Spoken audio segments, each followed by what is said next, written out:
This show talks about books that feature mental health and mental illness topics. There are many books that include this topic, and my hope is that more and more people know about them because they help to decrease the stigma and help people not feel so alone in their struggle. I am your host, Robin Tamanaha, licensed marriage and family therapist. Joining me today on this episode is my guest, Dr. Davina Kotulski, who wrote the book, The Manna Paradigm Shift, Creating the Consciousness of Abundance and Freedom. Love it. Hi, Davina. Hi, Robin. Thanks for Hi. having me back. I Yeah. appreciate it. Yes. Welcome back. How are you? I'm doing well. Thank you. Surviving the pandemic. How about you? Same. It's been a year, like literally a year since. So strange. So Yeah. strange. But glad you're hanging in there. Yeah. Yeah. Good. So I like my guests to introduce themselves. Is there anything you'd like to say about who you are, what you do, or anything you'd like the listeners to know about you? Well, as you mentioned, I'm a clinical psychologist. Have been practicing for over 20 years. I have a private practice in the Los Angeles area. I also like to write books and support people that way. Not everybody, is ready for therapy, but they might be ready for a book. And so I like to write and share that message of hope and healing through my writing. Definitely. And it's so interesting. I noticed when I started private practice, I was so happily amazed at how many people like books, Yeah. even like whether they're in therapy or not, or just like in conjunction with it. Like people do love to read, and I think um, even during this pandemic, I feel like it went up a little, Uh-huh. and doing the inner stuff and reading, maybe unplugging a little. And so I'm really excited about your book. I read it. I love it. Love, Thank you. love, Thanks. love, I love. appreciate that. Yeah. So to get started, can you talk a little bit about, I guess, what inspired the book? That's a great question. Yeah. Well, and I just want to jump in on what you just said too about Huh. books. I love books, and as a therapist, I always recommend. I have like at least 5 or 6 books that I recommend to clients for I kind of overwhelm them sometimes, like, okay, you're going through this. Now, also, you can read this book and this book and this book, especially if I'm working with couples, right? There's so many great books out there to help people do their homework in between sessions or to help them understand something and go deeper and kind of sit with it and work through it. So I love books. I personally also find books very healing. I love like Olive Wayne Dyer's books. I like to read psychological books, spiritual books. I like novels that can teach us, and I really enjoy nonfiction that deals with current events. And I love to learn. So I think books are wonderful, and thank goodness for books. So, Yeah, yeah. so I'm a huge fan of your podcast because of that reason, and I really appreciate what you're doing to connect people with important books and Thank you. support people through that. So thank you for Thank that. you. Mhm. Um, what inspired me to write the Manna Paradigm Shift was that years ago, uh, I had heard the story about the Hebrews leaving their enslavement in Egypt and going out into the desert to find freedom, and then becoming extremely fearful that they were going to starve to death and wanting to go back to their servitude because life was familiar and safe. But they screamed out for help, or they yelled out for help, and this substance called manna, God gave them this substance called manna, and manna is this idea of uh, food or spiritual nourishment or whatever it is that you need to keep going. And I thought, you know what? That's such an important concept right now because of multiple reasons. But one is that in the United States, kind of from a political contextual way of looking at things, we're having a greater split between the haves and have-nots. And they're like people are being expected to do more for less with less Mhm. and work harder, longer hours. Um, I think that came with the recession. I saw that happen with the recession, Mm. that people were really afraid to say no, to set limits, to take care of themselves. Americans are uncomfortable taking their vacation days. They have less vacation days than other people. And I wanted to bring in this concept and introduce people to a new concept that your needs will be provided for you, and that you don't have to let yourself be in servitude to corporations, governments, whatever it is, bosses. That's amazing. That's amazing. And too, like you said, I feel like in many ways, yeah, like it's become more and more like just work, work, work, produce, or being very task driven, or trying to prepare for all these things. And sometimes cost of living's expensive, so that doesn't help. Right. And just kind of this from the societal aspect of just like doing things as opposed to kind of living, Yeah. right? Or Yeah. human doing rather than human being. So Yeah. that was sort of like the socio-political context. Mhm. Also, from the psychological, spiritual perspective, this notion that we will get what we need as we need it, and that if we can be true to ourselves, follow our hearts, and trust the universe, what we need will show up one day at a time. Just we have to stay present. Yeah. That is amazing. I think too that's in a way different, I think, than kind of the mindset sometimes, but also looking at it that way, I could see how it also would provide a lot of hope. Being in the present moment is also a concept that I think some, or at least with this pandemic, hopefully maybe helped kind of get practice with Come back that. to it. Yeah, yeah, because you can't put yourself too far in the future, and you can't think about the past too much because it's gone, right? Yeah, Yeah, we have to really yeah, be right here, right now, and day by day see what shows up and how to deal with it. How do we deal with it? definitely. Mhm. So let's talk a little more into the book. Could you we'll definitely dive into topics, but I guess kind of like brief overview of maybe like the book, kind of like what it's about or kind of what to expect from it. Yeah. Yeah. So the book is basically brings together cutting edge psychology and ancient spiritual tradition to show you how to deal with your thoughts, move through thoughts that put you in servitude or limit you. The whole There's a longer story in there that I'm not going to go into, but basically how to deal with thoughts that put us in servitude, and how to create a manna mindset, which is a mindset of positive expectancy, gratitude, and basically be available to the good that's in our life, see the good that's in our life, and really activate that. And so it helps you move through stuck places, and it presents a lot of stories of clients I've worked with and how they got through their fears and doubts, and to live a life that is more fulfilling and more, again, about that human being and being present than just the human doing. Definitely, yeah. And so I'm curious, I have a lot of questions, but specifically like say with the Mana mindset, like how would one, I guess, discover, kind of get in touch with that, or what does that kind of look like? Yeah, great question. So the Manna mindset is a mindset that focuses, it's in the here and now. So you're being present in Mhm, the here and now. mhm, You're focusing on what's good. You're it almost deals with some like peak psychology kinds of concepts where you're doing what you can to be your best, to feel your best, to bring joy into your body, right? To have your mind focused in a positive way, because we're going to go through challenging things, but it helps you muster all of your inner resources to be resilient and move forward. There are affirmations that the book talks about. There's some practices to look at some thinking errors that we have. What are some of the mental habits that we get into that take us out of the flow state?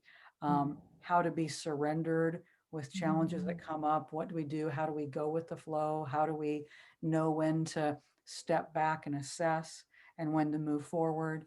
um, just kind of looking at things like that, and how to stay mentally, optimistic while you're dealing with the challenges that come up, not running Yeah. away from them. Is there influence of like Eastern traditions? Definitely, yeah. um, I think that meditation is one of the non-attachment and meditation and concepts of surrender, very present in the book. When we quiet the mind, we allow ourselves to be right here and right now. And this notion of manna is that The universe gave them what they needed for that day. You couldn't take yesterday's manna and it would rot. So you couldn't Mm. bring it in, you couldn't hoard, you couldn't put it in for today, for the next day. You had to be with what's there. And so I think the idea of being fully present to this moment, that's all we have, right? So your good, your nourishment is right here and right now. And if you're distracted, right, or if you're projecting yourself into the future, or again, fantasizing about the past, you're not in the present moment where the opportunities are. Additionally, we sometimes fight against situations that we want things to be a certain way. We expect things to be a certain way. We're attached to an outcome. So the Eastern notion of non-attachment, present but not attached to a certain outcome, I think is very important. That's really powerful. That's really neat too. And whether it's in general, I mean, since we're still in this pandemic, that always comes to mind, but like how that's so helpful for now, but also just like life in general too, how that could be really, really helpful, and how that could really just impact like overall like daily living. Mhm. Yeah, and there's also concepts of what I call, or I don't know, somebody else may have used this term too, miracle consciousness, which is where, we are open and available for miracles to show up in our lives. And there are stories about people that, found themselves with huge bills. They weren't sure how they were going to pay it. And they just kept saying, I don't know the way, but the universe knows the way. There is a way. These will get paid. And then, miracles would happen. Things would show up they didn't expect.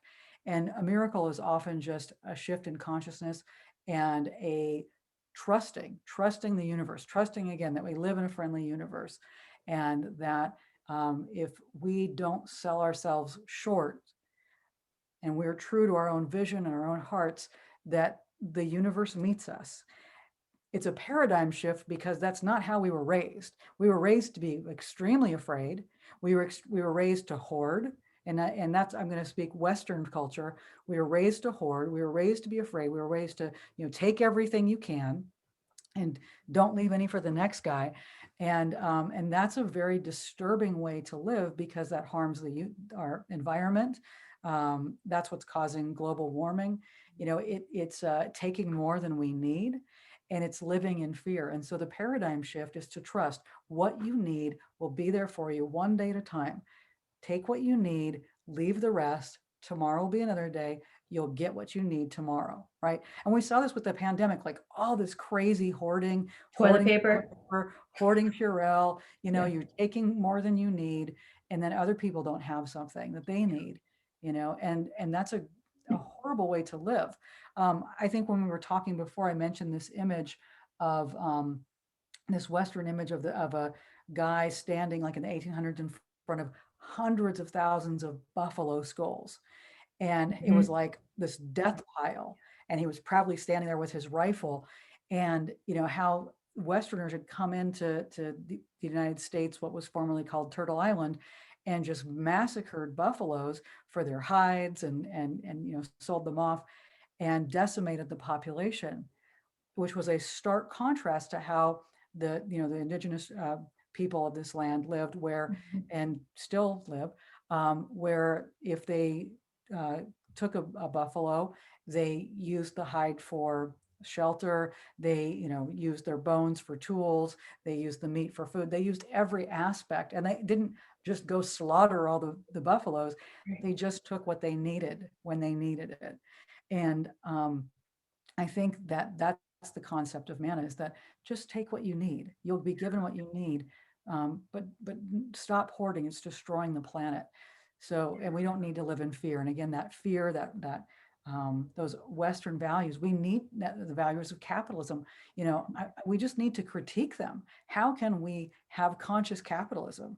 How can we have capitalism that's not materialism? Right? How can we have a free market, but not one that destroys our planet? So these are, big concepts to think about. But I believe that when we do the internal work and we trust, we're not going to act in these crazy, fearful ways that are really destroying our planet and ourselves, our own lives. Yeah, that sounds hopeful. I think in some ways too, like freeing, trying to control or guess like what the outcome is. And as far as like detrimental, I know you mentioned like the environment and like capitalism, but I would also wonder too, like how that impacts like the human and the soul. Yeah. Yeah, yeah. So, in the book doesn't go into, into all of these things. It touches on it, it mentions it, but it's about how to personally start living your own life from a place of trusting life, facing your own fears, and everyone's fears are there's some unique fears, and then there's some things that we share, Mhm. and how to feel strong and confident and move forward in your life. And that's why it's called, the subtitle is Creating the Consciousness of Abundance and Freedom, because it is a consciousness, it is a choice. And when you can create that consciousness of abundance and freedom, you can have it, you can live it, your life becomes fuller. So, that's what's in the book. Yeah. And I like what you said before too about the kind of thoughts. I think in the book it was referred to as like one part was like mental chains too, but then even just like almost we think of just like kind of thinking patterns or like thinking ways too that can affect how someone views himself, the world, or others. And throughout your book too, I noticed like that inner like the mental shift too, like doing that shift, even as what you just said about like whether it's through like the miracle or something, and like trusting that things will work out and things will kind of come through. Yeah. Right. We all tend to be pretty, our default tends to be sort of negative, right? Our Right. internal dialogue, we have negative self-talk, we doubt ourselves, things happen, we make these, negative biases. We're prone to negativity bias. Um, we're prone to personalizing things, catastrophizing. We're prone to a lot of really negative thinking. And when we allow those thoughts to kind of run wild, we miss out on opportunities, we push people away, we don't show we don't show up in a place of joy or confidence, and we show up with a tentativeness or a self-doubt, um, or a paranoia towards other people. And again, then life is not joyful, we don't feel good about ourselves, we don't feel good about other people. And a lot of those things are just they're cognitive errors, they're thinking errors. And if we can change those thinking errors and stop ourselves and go, oh wait, I'm probably, being overly dramatic here, or I'm ascribing something to something that's not true. What if I just, okay, I have a negative thought, what if I neutralize it? Do I feel better once I can neutralize it? What if I can, make it positive? And sometimes it is just neutralizing it. It's like, it's not bad, it's not good, it's just neutral. It's nothing. They didn't think anything positive or negative. They actually weren't even thinking about you at all. They were just thinking about lunch. But we might say, oh, they did this, it meant this. No, it just meant they were hungry. And those thoughts can again like lead to a downward spiral where we have a bad day, or we don't give our best performance, we're not happy, we push people away. So if we can address those thinking errors, and then also if we can program our self-talk by connecting, like, what's good about my life, what can I be grateful for, what do I love about life, what can I appreciate about myself, what can I project into the future that's positive, that allows me to, again, positively flow into this moment, the next moment, the next moment, um, we're going to be happier. More opportunities are going to come to us. We're going to live a richer life. And so, again, there's just some psychological things that we can do to feel more abundant, to create more abundance and joy in our lives. Yeah. And two, what you said about like, the negative bias and like, maybe, more so negative ways of thinking, to how that can really cloud that moment, like those present moments too. So by doing Wow. the shift, I would envision too that that present moment, whatever's happening that day, that week, whatever, will also be enhanced because you're like fully present in that and you're open to other other possibilities other than like this is not going to go so well, or this is very daunting. I would think too that in general would also just like enhance that present moment living as well, Hmm. and the Yeah, experience, that experience. Hmm. definitely. Definitely. Yeah. Yeah. And it's also to help people get out of bad situations. Like again, we stay in jobs where we're unhappy. We stay in living situations that we're unhappy, Mm, relationships that we may be unhappy in. Um, and sometimes it's just shifting our own thinking around it and addressing issues. And then we can, you know, make a situation less toxic and, you know, um, more healthy for us. Sometimes it's just, hey, if I feel empowered, now I can say something and I can step up and be more, create more equity in my relationship or my job or whatever it is, living situation.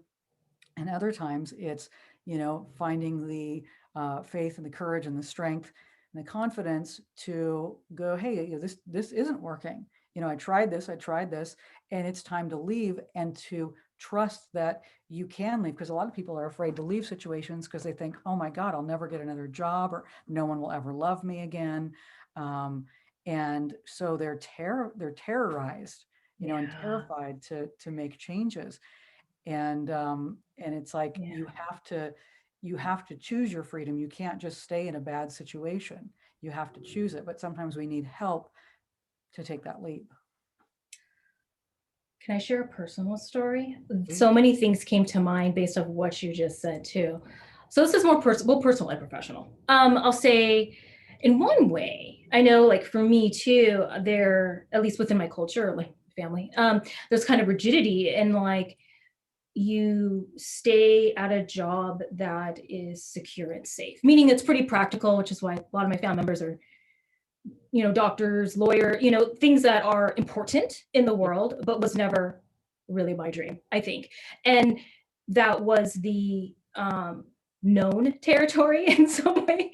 And so doing psychology, therapy, at least within my culture, we're like, it's like emotions, what, we're talking about, is very, very different. But for me, um, it very much resonated with something that felt like home. Like to me, it always felt like, something I connected with, something I'd want to do. Like I was wanting to help people, but like in a different way than I think others that I know do. So that was like one thing I remember being quite nerve wracking, because therapy world is kind of unknown territory, and psychology too, like within my family, right?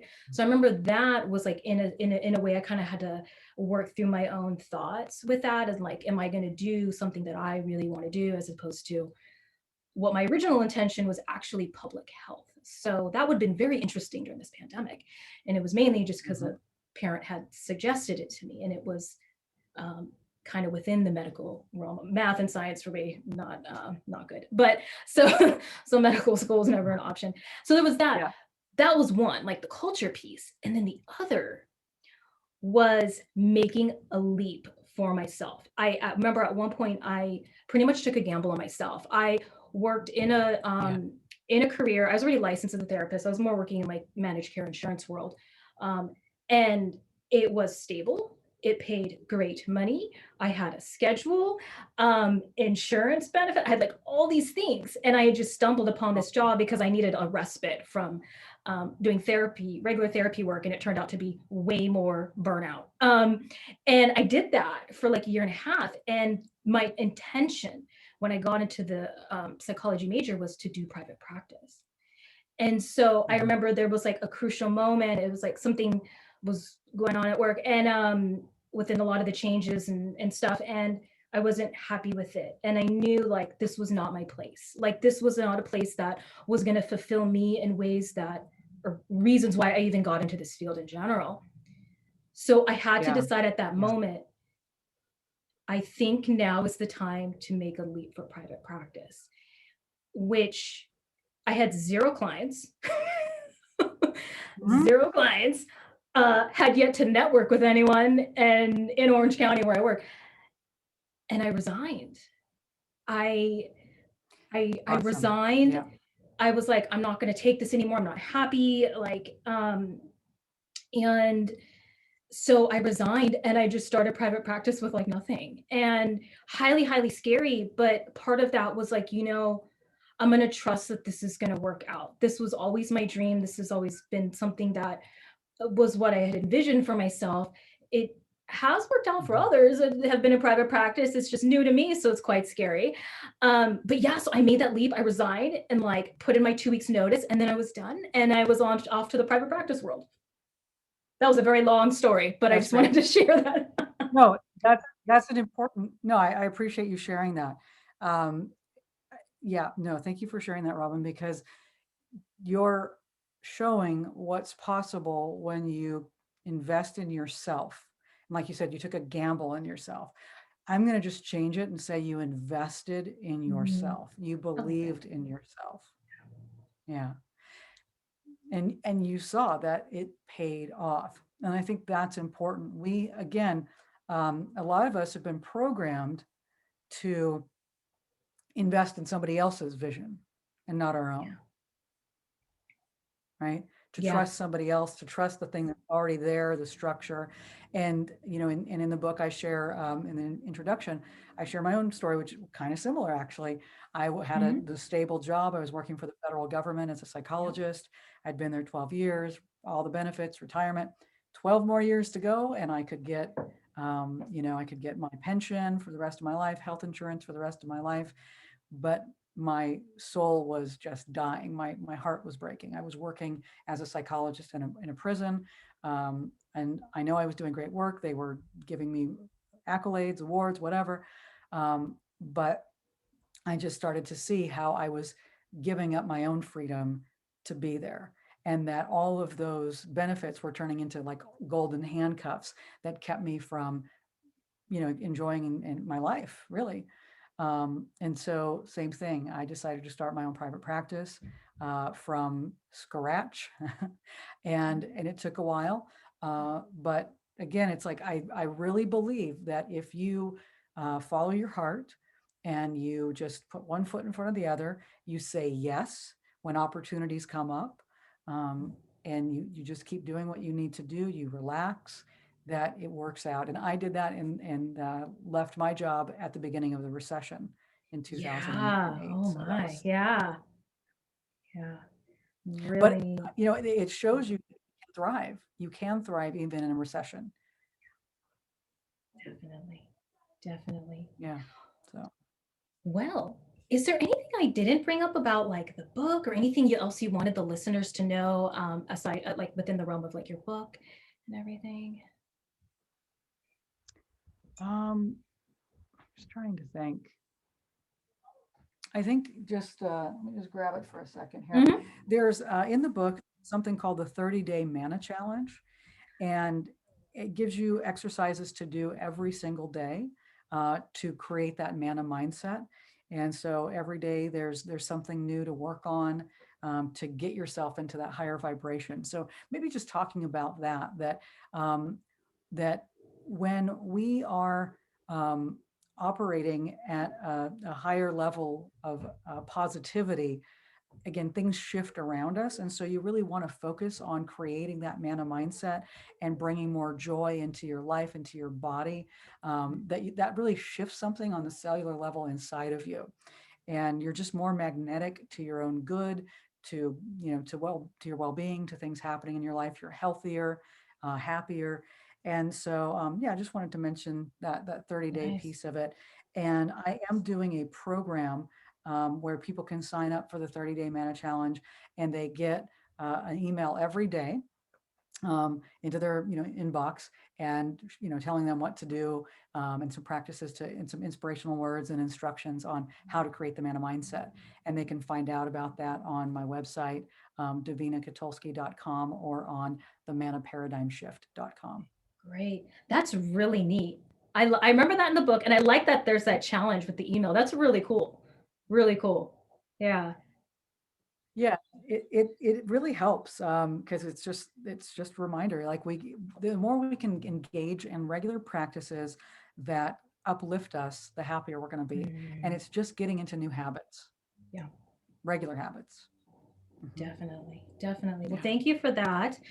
I hope everyone Hey, thank you. checks out your book, because there are so many good nuggets that we didn't even mention today in there. So it's like filled with really good, practical, applicable takeaways, which is really nice. And I've always been a fan of that, like with books where it's like it can extend further than just like the reading. I always love those. And yours is definitely Yeah, that. Yeah. Yeah. thank you. Well, Yeah. actually, one more thing, Robin. I literally just got these in. This is a new cover for my book, Behind Barbed Eyes. And this is my novel about working in the women's prison system. And it is a kind of a redemption story between, told from the point of view of two protagonists. One is an incarcerated bank robber, and the other is a clinical psychologist, and their healing journey together. So Oh, that's really cool. yeah, this one's out on Audible too. I hired a voiceover actor for it because I am not an actor, and I thought they could do the voices better. But yeah, it's a if you're interested in like a good novel that deals with psychological, kind of like a psychological thriller, that's out there too. Cool, cool. And where can people find your books? So you can find my books everywhere books are sold. So all your major online retailers and your favorite independent booksellers.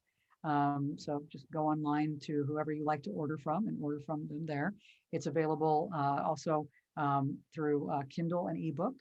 And then it will be available also by the time this is out. It's going to be available through iTunes and Audible. So it will be an Cool. audio book as well. Kind of a mouthful. Cool. Yeah. Yeah, yeah, nice.